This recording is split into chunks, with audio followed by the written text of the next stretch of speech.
আসসালামু আলাইকুম রহমতুল্লাহি ওয়া বারাকাতু।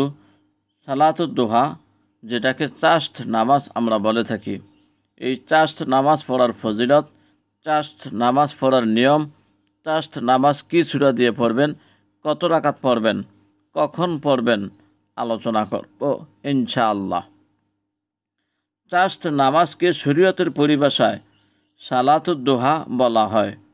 তরিকতপন্থী ভাই বোনদের মধ্যে যারা পারিবারিক ও সাংসারিক দায় দায়িত্ব ও কর্তব্য হতে মুক্ত, তাদের জন্য ইশরাকের নামাজ আদায়ের পর কিছু সময় কালামে পাকের তেলাওয়াত বা আল্লাহ পাকের ফিকির বা মুরাকাবা মুশাহাদা মশগুল থেকে সালাতুদ দুহার নামাজ পড়া উচিত। কেননা হাদিস শরীফে এই নামাজের বিরাট ফজিলত বর্ণিত হয়েছে। মিশকাত শরীফের হাদিস 116 পৃষ্ঠা। তারপর দেখুন, আরও একটি হাদিস আছে, হযরত আনাস রাদিয়াল্লাহু তাআলা আনহু থেকে বর্ণনা। তিনি বলেন, রাসূল করিম সাল্লাল্লাহু আলাইহি সাল্লাম বলেন, যে ব্যক্তি 12 রাকাত চাষ্ট নামাজ আদায় করবে, আল্লাহ পাক জান্নাতে তার জন্য একটি স্বর্ণের অট্টালিকা তৈরি করে রাখবেন। তিরমিজি শরীফের হাদিস, মিশকাত শরীফের হাদিস, পৃষ্ঠা নম্বর দেওয়া আছে। তাহলে আমরা এই নামাজের গুরুত্ব সম্পর্কে আমরা জানলাম। চলুন তাহলে এই নামাজ সম্পর্কে আরও বর্ণনা করা আছে, অনেকগুলো হাদিস এখানে দেওয়া আছে।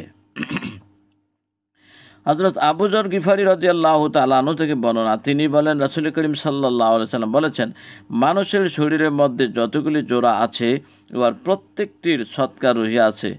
সুবহানাল্লাহ বলা সদকা, আলহামদুলিল্লাহ বলা সদকা, আল্লাহু আকবার বলা সদকা। আর সৎ কাজের আদেশ বা উপদেশ দেওয়া এবং মন্দ কাজ হইতে বিরত রাখিবার চেষ্টা করাও একটি সদকা। আর যদি কোনো লোক চাষ্ট 2 রাকাত নামাজ আদায় করে, তবে তার সমস্ত অঙ্গসমূহের সদকা আদায় হইয়া যাবে। মুসলিম শরীফের হাদিস এবং মিশকাত শরীফের হাদিস 116 পৃষ্ঠা।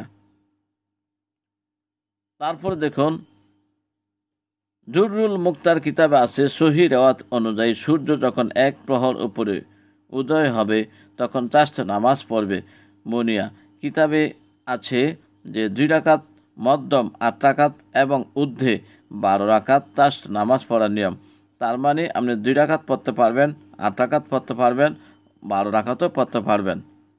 মারাকিল ফালা কিতাবে আছে, 2 রাকাত চাষ্ট নামাজ পড়লে তাকে অলসহীন ব্যক্তিদের মধ্যে গণ্য করা হয়।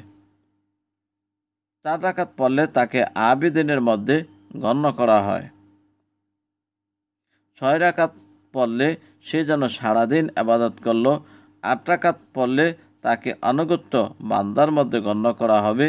আর যে ব্যক্তি 12 রাকাত চাষ্ট নামাজ আদায় করবে, তার জন্য বেহেশতে একটি স্বর্ণের ঘর তৈরি করা হবে। অতএব ঝামেলা মুক্ত মুমিন বান্দাদের জন্য ইশরাক নামাজের পর আরও কিছু সময় জিকির ও ফিকির অতিবাহিত করে চাষ্ট নামাজ আদায় কর। দোয়া ও মোনাজাতে প্রয়োজনীয় কাজে আত্মনিয়োগ করা অতি উত্তম পন্থা। সালাতুদ দুহা চাষ্ট নামাজের আরবি নিয়ত। এই নামাজটি কি সূরা দিয়ে পড়বেন? যে কোনো সূরা দিয়ে পড়া যায়, নির্ধারিত কোনো সূরা নেই। চলুন তাহলে নিয়ত। নাওয়াইতু আন উসাল্লিয়া লিল্লাহি তাআলা রাকাতাই সালাতুদ দুহা সুন্নাতু রাসূলিল্লাহি তাআলা মুতাওয়াজ্জিহান ইলা জাতিল কাবাতুশ শরীফাতি, আল্লাহু আকবার। এখানে বাংলা উচ্চারণ দেওয়া আছে। যদি আপনি তা না পারেন, আমি কিবলামুখী হইয়া আল্লাহর উদ্দেশ্যে 2 রাকাত চাষ্ট নামাজ আদায় নিয়ত করিলাম, এই বলিয়া আল্লাহু আকবার বলে হাত বেঁধে নেবেন। নামাজ শুরু করবেন। অন্যান্য নামাজের মতোই এই নামাজটি আদায় করবেন।